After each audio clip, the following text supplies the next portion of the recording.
Pour ne rien manquer, abonnez-vous maintenant. Je n'aime pas la blanquette de veau. Je n'aime pas la blanquette de veau. Sud Radio Berkov dans tous ses états. Et comme vous le savez, la liberté ne s'use que si l'on ne s'en sert pas. Et c'est tout le problème. Nous sommes, je le rappelle, avec Xavier Azalbert, directeur de la rédaction de France Soir, et avec Maître Régis de Castelnau, avocat. Et nous parlons de quoi? Évidemment, de ce qui nous fait fonctionner, de notre ADN, la liberté d'expression. Sans ça, de quoi on parlait? Juste un mot par rapport à la surveillance et la censure. Dans une démarche présentée sous un prétexte positif, lutter contre la fraude en ligne, la France est sur le point d'obliger les navigateurs à créer une capacité technique dystopique. Qu'est-ce que ça veut dire? Écoutez, l'article 6, paragraphes 2 et 3 du projet de loi sécuriser et réguler l'espace numérique obligerait les fournisseurs de navigateurs à créer les moyens de bloquer obligatoirement les sites web figurant sur liste fournie par le gouvernement. Une telle mesure renverserait quand même des décennies de normes établies en la matière, modération de contenu. Alors, Xavier Azalbert, ça veut dire quoi, ça, alors, techniquement? Les fournisseurs navigateurs, donc le gouvernement donne une liste, quel que soit le gouvernement, hein, gauche, droite, etc., et ben là, vous bloquez. Alors vous savez, sécuriser et réguler, ça part toujours d'un bon sentiment. Il suffit de regarder ce qui se passe avec l'Agence nationale de sécurité du médicament, qui n'a jamais eu aucun problème. Il n'y a pas eu de scandale du Mediator, on n'a pas changé de nom, il n'y a jamais eu aucun problème. Donc à partir du moment où on sécurise et on régule, si jamais on le fait à bon escient, et que c'est fait vraiment pour assurer à nos enfants d'avoir la sécurité, se retrouver dans une forme de réglementation qu'on va respecter, qui est civique, eh bien c'est une bonne chose. Par contre, quand c'est pour s'en servir comme étant un outil de censure, un outil de contrôle, eh bien, on va trop loin. Donc, je pense qu'ici, c'est le juste milieu qu'il faut trouver. Trop de règles, ce que ça fait, c'est ça empêche la liberté d'expression. Mais avant tout, si on éduque bien les gens, c'est comme sur les réseaux sociaux, si on éduque les gens à ne pas s'insulter, ils vont pas s'insulter. En fait, quand on laisse préférer des insultes sur les réseaux sociaux, exactement comme quand Le Monde nous traite de blogs complotistes, Audioro en l'occurrence, un journaliste du Monde, eh bien, il y a un moment où ça va trop loin. Est-ce que complotiste est une injure? Est-ce qu'un adjectif dénigrant? Eh bien, aujourd'hui, oui, Le Monde a été condamné pour dénigrement, concurrence déloyale par dénigrement.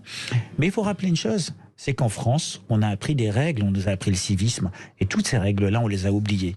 Donc oui, on est obligé d'y rajouter une certaine couche, comme pour la NSM. Moi, j'aimerais que les fabricants de produits pharmaceutiques soient vraiment régulés et ne soient pas aidés par la NSM. On va voir si c'est pas un vœu pieux, justement, Xavier Azalbert. Régis de Castelnau, comment vous réagissez à, d'abord, cette fameuse se sécuriser et réguler l'espace numérique, et aussi, je vous donne une seconde question, la manière dont Xavier Azalbert a attaqué, il n'a pas attaqué sur le plan pénal, défense de la liberté, il a attaqué sur le plan concurrence déloyale.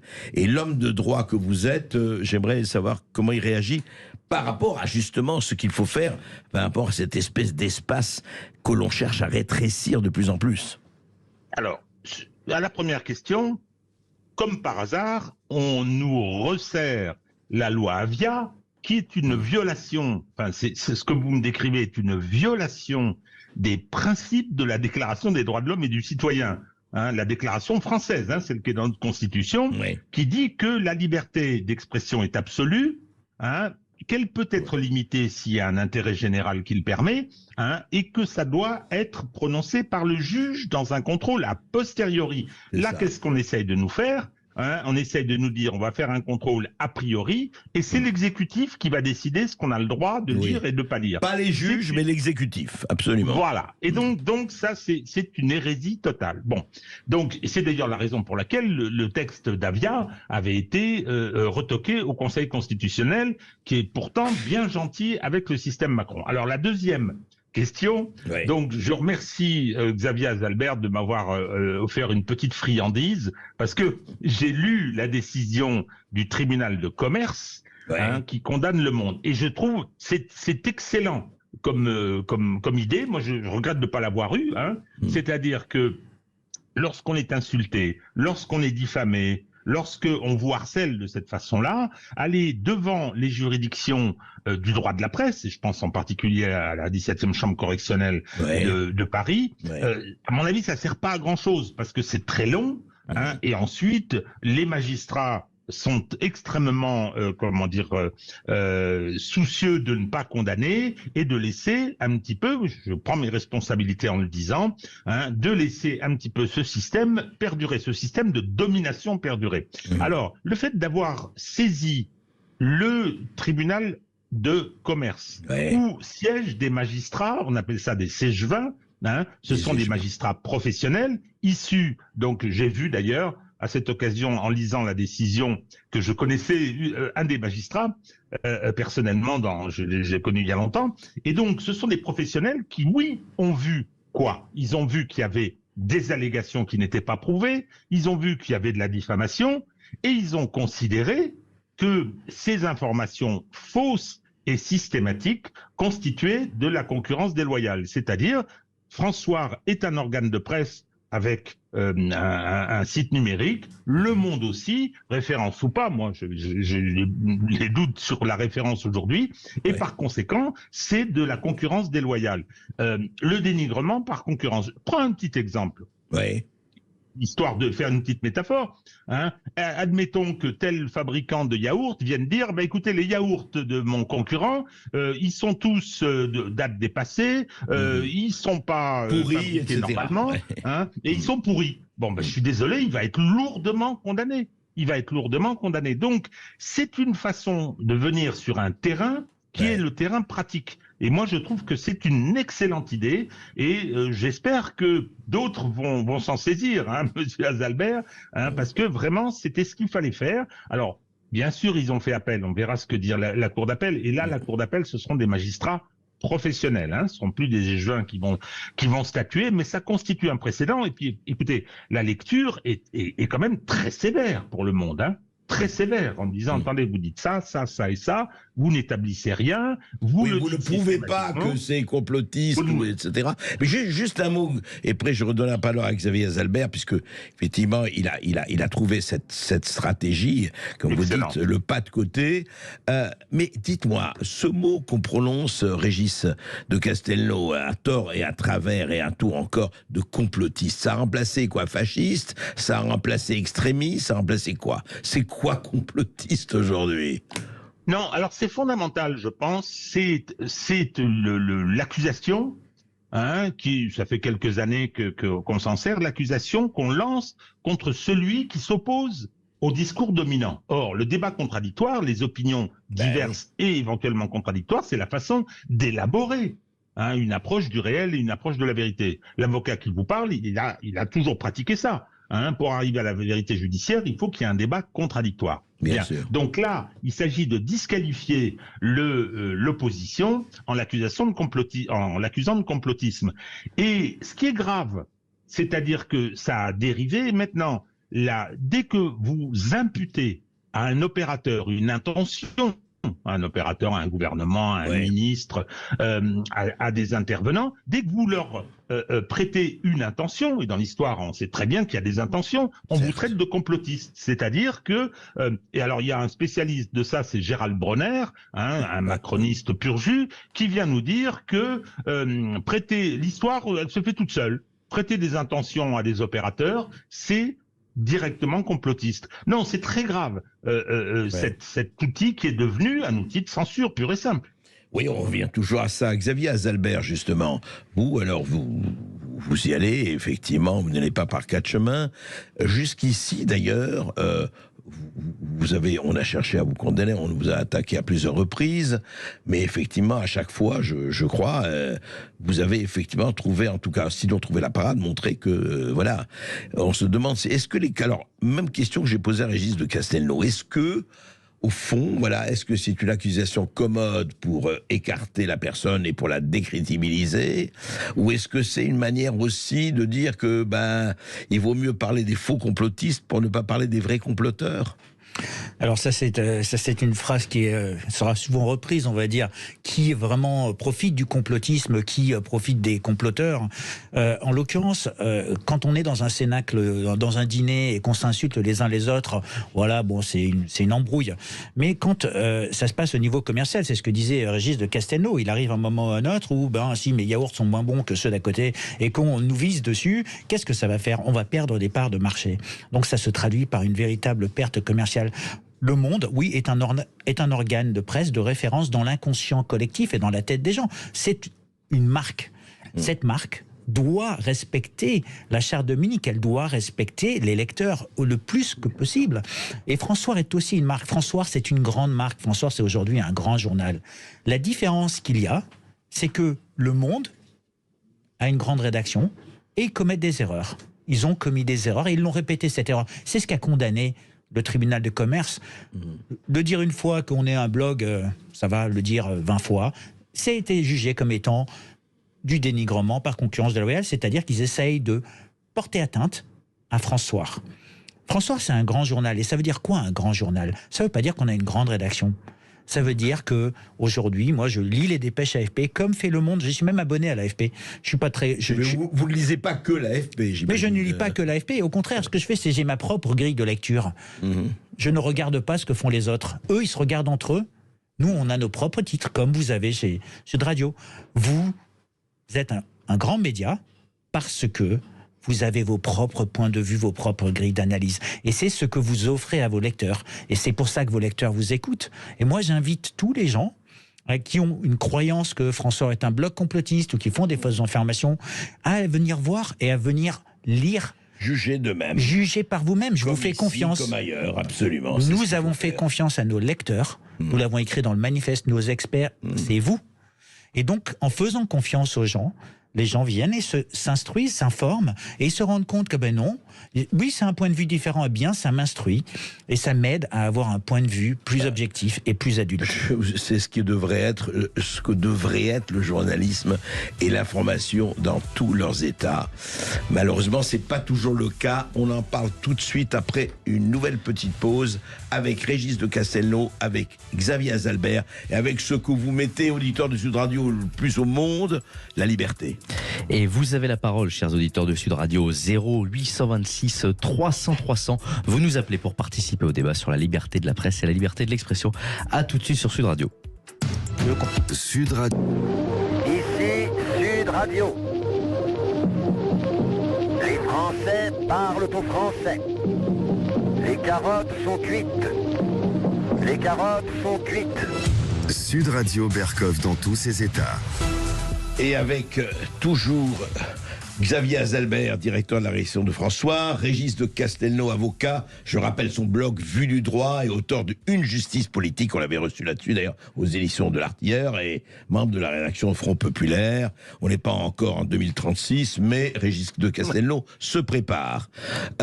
Non, sérieusement, Régis de Castelnau, au fond, on a ce problème, on l'a évoqué pour les réseaux sociaux, on l'a évoqué pour François, on l'a évoqué pour beaucoup de gens qui, quand ils sortent des passages floutés, se voient retirer. On l'avait vu d'ailleurs avec Twitter, avec un certain nombre, on va pas énumérer, avec un certain nombre avant Elon Musk en tout cas, on avait vu avec un certain nombre de réseaux et de GAFAM et compagnie.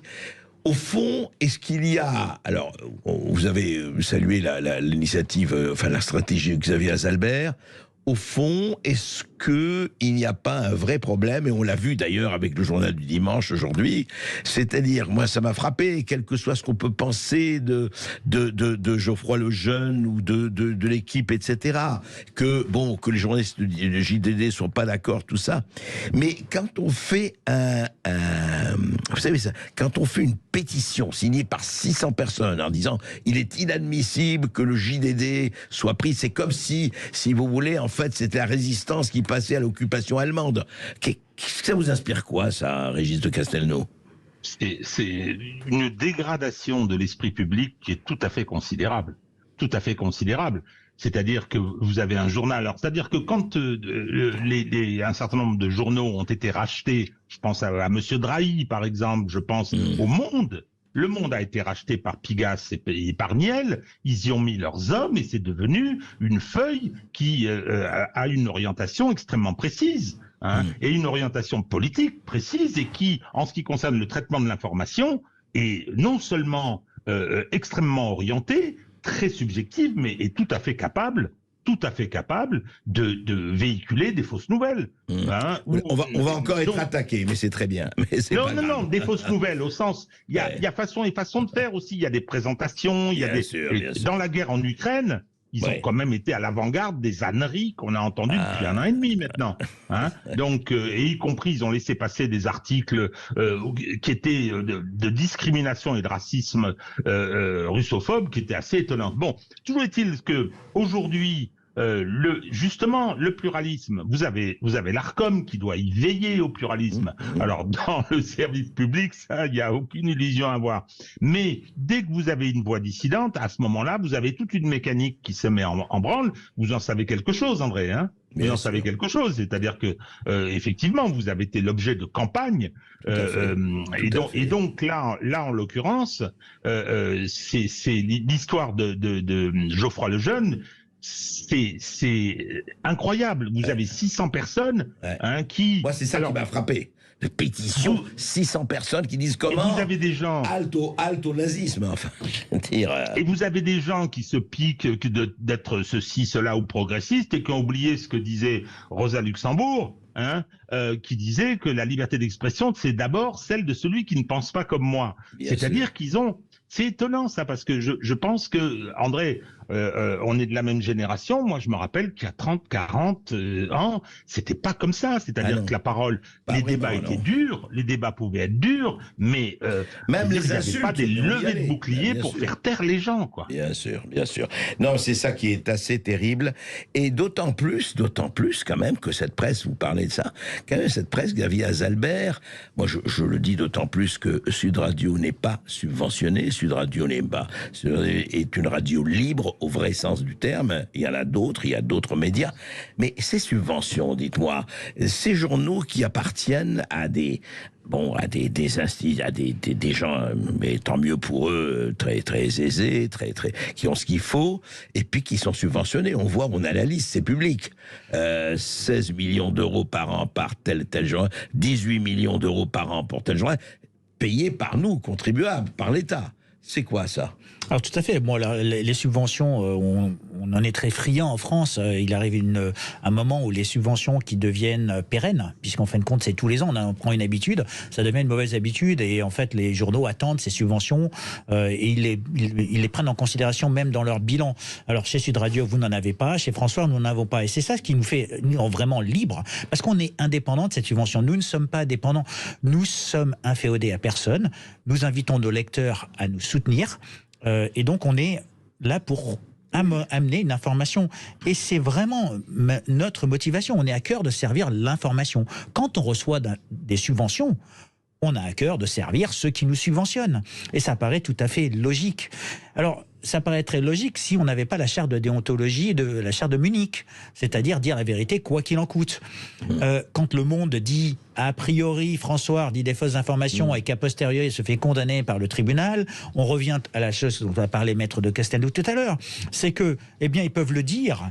Moi, je les encourage à le dire. Mais sachez une chose, c'est que si a posteriori vous vous faites condamner, moi j'aimerais savoir, c'est allez-vous respecter le devoir numéro 6 de la charte de Munich, c'est-à-dire... Allez-vous corriger les Allez-vous corriger vos articles. Si vous êtes un vrai journaliste, vous devrez en tirer la leçon. Le Monde n'en a pas tiré la leçon. Tous ces médias qui sont aujourd'hui subventionnés devraient en tirer la leçon. Mais il faut aller plus loin, parce qu'ils ne sont pas seulement subventionnés, ils sont aussi titulaires d'une CPPAP, d'un agrément, que ce soit l'Arcom ou la CPPAP. Dès lors qu'on a un agrément et qu'on sert une propagande ou qu'on sert une vision unilatérale et qu'on continue à dénigrer, à faire de la concurrence déloyale comme on nous a fait, eh bien moi j'invite tous ces individus, tous ces qui sont titulaires d'une CPPAP, que ce soit Conspiracy Watch, que ce soit Libération, que ce soit le journal Le Monde, à corriger leurs articles. François est un grand média. François ne fait pas de fausses informations. François n'est pas un blog. D'accord. On est d'accord là-dessus. On va voir s'ils corrigeront leur article ou pas. Mais là, le plus important, c'est ce que vous avez obtenu, c'est quand même mettre le taquet et une condamnation, parce qu'on dit, voilà, jusqu'où on peut aller trop loin. Sur les subventions, Régis de Castelnau. Écoutez, ça c'est une survivance de la Libération. Hein. C'est-à-dire qu'à la Libération, il y a dans le programme du CNR, il y avait eu une volonté de sortir du système antérieur à la Deuxième Guerre mondiale, oui. Où effectivement la presse s'était fourvoyée. Le Figaro avait sauvé sa position, mais d'extrême justesse. C'est-à-dire tous les journaux qui avaient continué à être publiés après une date donnée, qui était la fin 1942, et donc ont été interdits, c'est-à-dire qu'ils ont été remplacés. Donc on a mis en place un système. Alors il y avait des règles assez strictes qui ont été abandonnées au fur et à mesure. Et donc, ce qui a permis effectivement que le système français soit un système de presse privée, et vous avez un certain nombre de grandes fortunes qui ont acquis des journaux. Alors, il y a façon et façon de le gérer. Les échos... Non mais attendez, excusez-moi Régis Castelnau, vous voyez, que des grandes fortunes acquièrent des journaux, c'est en France, c'est en Amérique, partout, et pourquoi pas, c'est tout à fait leur droit. Le problème, c'est en plus la subvention. Je veux dire. Mais voilà, mais c'est ce que j'allais dire. C'est ça, André. Ouais. Je veux dire, aujourd'hui, le système est complètement différent et on garde le beurre et l'argent du beurre. Il y a un problème quand même. Il y a un problème. Et donc, ces subventions, vous savez, Xavier a raison sur la subventionnite à la française. Regardez, Wauquiez, quand il est arrivé à la région, il a un peu fait le ménage dans les subventions. Et donc, elles sont considérées comme des dus. D'ailleurs, on l'a vu avec l'affaire du fonds Marianne. Non, ce ne sont pas des dus. Vous recevez des subventions, vous avez un cahier des charges, parce que vous rendez un service d'intérêt général, la presse peut en être un, mais par conséquent, vous devez, à ce moment-là, justifier de votre irréprochabilité. Or, les journaux qui sont subventionnés, ils le sont parce qu'ils viennent soutenir les dominants. Puis c'est tout. Les journaux devraient être tributaires de la publicité. C'est normal qu'il y ait la publicité et de leurs lecteurs. Je parle pas pour le service public. Le service public, la redevance, c'est encore autre chose, là aussi. Oui, mais attendez, André, excusez-moi, je vous interromps. Et des sleeping giants, vous avez des officines dont on ne sait pas d'où elles viennent, on ne sait pas qui les finance, on ne sait pas si Soros est derrière, j'en sais rien du tout, je donne seulement comme ça, mais qui viennent et qui font des campagnes de harcèlement pour inciter les annonceurs à ne plus aller chez telle presse, Causeur, où j'ai travaillé un temps, etc. Non, attendez, là, il y a... tout ça est complètement vicié au bout d'un moment. Et c'est une énorme question politique. Nous avons eu aussi, André, les mêmes problèmes avec Sleeping Giants. En fait, ils ont incité nos annonceurs. Alors aujourd'hui, on n'a plus d'annonceurs, on ne vit exclusivement que des dons. Mais j'aimerais revenir sur ce que disait Régis de Castelnau. Il parle de dû. En fait, en France, on a des acquis. Il faut savoir qu'on est un des pays avec le plus grande collecte et la plus grande redistribution. C'est pratiquement 60% du produit national brut. C'est énorme. C'est-à-dire qu'aujourd'hui, on s'attend, c'est un acquis, et on ne veut pas le remettre en cause. C'est difficile de remettre en cause ces millions que l'on donne. Eh bien, voilà, c'est confortable. Apprendre à faire de la vraie concurrence et apprendre à avoir un véritable business model, c'est-à-dire un modèle d'affaires, un plan d'affaires. C'est ce qu'on a essayé de faire chez François. François est un des rares médias qui, en 2021, était profitable sans subvention. Oui, non, mais c'est en tout cas, c'est ça l'entreprise privée, et ça doit être valable pour la presse comme pour le reste. Encore une fois, les lecteurs sont là, les donneurs, le don est là. On va peut-être prendre des auditeurs. Oui, vous avez la parole au 0826 300 300 sur ce sujet épineux de la liberté de la presse. Et on accueille Patricia du Loir-et-Cher qui a une question pour Xavier Zalbert. Bonjour Patricia. Oui, bonjour et merci pour votre courage. Voilà, en les temps que nous vivons, voilà, c'est une qualité qui est vraiment appréciable. Merci. Voilà, merci à votre courage, à votre intégrité. Oui, certes, voilà, la presse est subventionnée, mais il faut savoir aussi que que Bill Gates a été, un des contributeurs du monde. Ouais. Et donc il faut 3 millions de dollars, je crois. Voilà. Et donc il faut recontextualiser ça dans un agenda mondial. Et j'écoutais une vidéo où en off, des affidés de Klaus Schwab se vantaient d'avoir tout infiltré. Donc, y compris les syndicats, toutes les institutions, voilà. Et donc, il y a au niveau de l'expression quelque chose qui me semble en déficit, puisqu'on voit bien que le nouveau plan de l'OMS qui veut instaurer en a parlé. On en a beaucoup voilà, parlé. vous en avez parlé, je vous en remercie. Donc, on voit bien que derrière tout cela, cette volonté de vacciner les gens à tout prix, donc il y a un agenda transhumaniste qui passe par la vaccination et notamment. Oui, mais Patricia, attendez, on va pas reprendre tout l'agenda transhumaniste. Arrivez à votre question, s'il vous plaît, parce qu'on a beaucoup de. Est-ce que vous pourriez faire une émission où vous inviteriez des chercheurs, et là j'en ai toute une liste que je peux vous communiquer, qui alertent sur la présence d'oxyde de graphène dans toutes les injections. Alors Patricia, je comprends, vous allez envoyer, vous avez l'adresse de Sud Radio, vous envoyez à mon nom, au nom de Lucien Gasparac, vous envoyez cette liste, et nous avons commencé à en parler, et nous en reparlerons. Voilà. Et je vous remercie pour ça, parce que sinon, vous savez, on a beaucoup d'auditeurs, et on va pas faire cette émission là-dessus, mais je vous le dis, on fera d'autres émissions là-dessus, c'est clair. Restez bien avec nous, on se retrouve tout de suite pour continuer à parler de la liberté de la presse et la liberté d'expression avec Régis de Castelnau et Xavier Azalbert. Vous avez la parole au 0826 300 300. À tout de suite sur Sud Radio. Les Français parlent au français. Je n'aime pas la blanquette de veau. Je n'aime pas la blanquette de veau. Sud Radio Berkov dans tous ses états.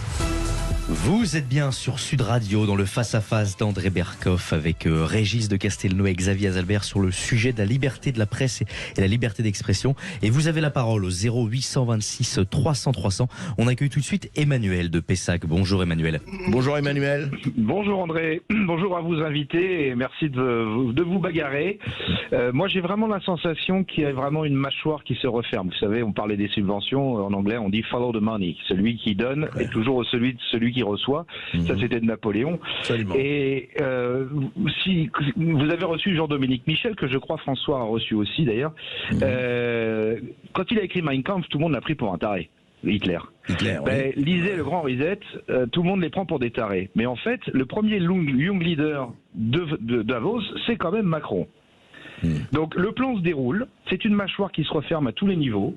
La loi de programmation militaire, c'est pareil. On peut reprendre une phrase de Schwab, vous n'aurez rien, vous serez heureux. Donc là, c'est carrément un décret, donc ça veut dire le fait du prince. Et la première victime dans toutes les guerres, c'est la vérité. Donc pour moi, c'est une immense mâchoire qui se referme. Et vu les intervenants que vous avez régulièrement, et même depuis le début de cette émission, on voit que c'est à tous les niveaux. On voit que c'est une immense mâchoire qui se referme et qui va une fois, comme un piège, une fois se refermer, on sera tous piégés dedans. Voilà, j'aimerais savoir ce qu'en pensent vos invités. C'est mon analyse et malheureusement, elle se confirme. Et je vous souhaite beaucoup de courage et continuez à vous battre. Et croyez-moi qu'on est beaucoup derrière vous. Merci Emmanuel. Alors Régis, la mâchoire se referme ?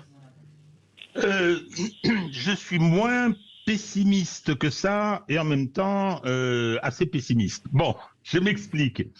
Il ne faut pas voir le monde exclusivement au travers de la crise de l'Occident. C'est-à-dire qu'on vit, depuis le déclenchement de la guerre en Ukraine, on vit une phase planétaire qui est assez étonnante. Il y a une accélération de l'histoire. L'Occident a fait toutes les erreurs possibles, les sanctions, il est arrivé à rien. Il va probablement, je pense, l'OTAN va probablement perdre la guerre si c'est pas déjà fait. Je veux dire, nos pays ne vont pas très bien. Regardez ce qui s'est passé depuis quelques jours. Enfin, je veux dire, ça fait les images font le tour du monde. Regardez ce qui se passe aux États-Unis. Le pays est quand même très malade.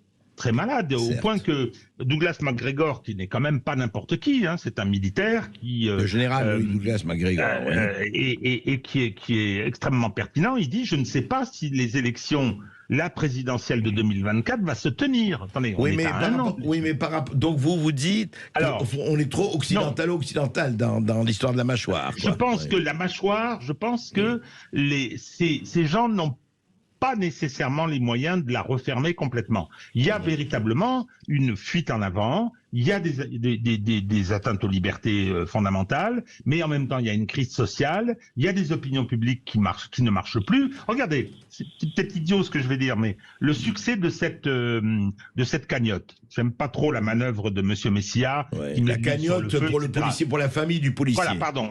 L'importance qu'elle a pris, le caractère, c'est un véritable incendie. Ça en dit long sur l'opinion publique en France. Alors, c'est vrai que les gens ne votent plus, c'est vrai que... Bon, mais je pense que les anticorps à tout ça existent. Je pense qu'ils existent et je ne suis pas sûr que la mise en place d'un système néofasciste, c'est-à-dire que ultra-autoritaire, sera aussi facilement possible. Oui, possible. Alors attention, ça passera d'abord par une forme d'effondrement, parce qu'on ne rebâtira pas à partir de ceux qui sont encore là. Je pense que non, il faudra les chasser.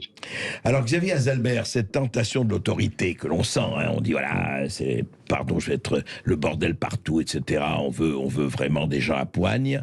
Est-ce que cette mâchoire dont parlait Emmanuel, est-ce que vous la sentez aussi se fermer, ou comme Régis, vous êtes plus nuancé comme Régis? Moi, je serais plus nuancé pour plusieurs raisons. D'abord, mettre en place la République populaire d'Europe, c'est une tentation qui est naturelle chez tous les leaders, on va dire, d'avoir un plus grand contrôle sur le peuple. C'est comme l'asservissement, servitude volontaire ou pas. Eh bien, on veut avoir plus de contrôle, c'est naturel. Par contre, le rôle des médias ici est prépondérant. Notre rôle, c'est le quatrième pouvoir, c'est le rôle du peuple. Donc, si on a des élus qui sont élus, c'est pour gouverner pour le peuple, par le peuple. S'ils ne le font plus, c'est que là, on a un véritable problème de démocratie. Et on le voit, on teste les limites de la démocratie, on teste les limites de la presse, on teste les limites. Et après, ça demande, comme disait Emmanuel, du courage. En fait, ça demande du courage de s'opposer à ça. Alors, c'est certain, de temps en temps, on a des baisses de morale, on peut avoir la tentation de dire je vais arrêter, ou je ne vais pas arrêter. Moi, ça m'est arrivé, en fait, de me poser cette question, parce que à quoi bon prendre tous ces coups? Mais en fin de compte, on fait ça au nom de quelles valeurs? Des valeurs morales. On fait ça au nom de valeurs humaines, parce que c'est impensable que dans un monde qui se dit démocratique, dans un pays qui est la Déclaration des droits de l'homme, la presse soit muselée, que les opinions soient muselées, que le contrôle soit effectif. Et qu'est-ce qu'on a fait avec François, qui, je le rappelle, en 1941 a été créé en s'appelant Défense de la France, n'était inféodé à personne, s'est battu pour donner des certificats, des laissez-passer. Donc non, bien sûr, à l'époque, toute une presse résistante très forte. Une presse résistante qui était très forte. Je pense qu'à un moment ou à un autre, ce qu'il faut faire, c'est qu'il faut prendre notre avenir entre nos propres mains. Et c'est ce qu'on a fait avec François, en décidant d'aller combattre l'agrément, en décidant d'aller combattre le monde au tribunal de commerce. Et ça montre que les institutions fonctionnent, parce que quand on va trop loin, eh bien, on a du répondant de l'autre côté. Donc c'est pour ça que je suis plus optimiste, mais il faut trouver les bons angles. Il faut surtout être irréprochable. Oui, et puis voilà, il faut savoir. Régis de Castelnau, malheureusement, nous arrivons à la fin de cette émission. On aurait beaucoup de choses à dire, on le refera. Juste une chose, et je regrette pour Victor, mais Victor, on vous prendra bientôt, mais là, on n'a pas le temps, hélas, c'est la fin de l'émission. Juste un mot, Régis de Castelnau. Au fond, ce qu'il faut toujours faire, et toujours et par tous les temps, c'est de se dire, voilà, il y a une manière, regardez comment Twitter a ouvert la boîte de Pandore, qu'on ne connaissait pas, donc il y a toujours un espoir et désespoir, au bon sens du... oui. Ça porte un nom, ça s'appelle la résistance. Résister à ce qu'on essaie de mettre en place. Ils ont cette tentation. Je crois que l'analyse d'Emmanuel était la bonne. Ils ont cette tentation. Ils ont envie parce que ce serait plus facile.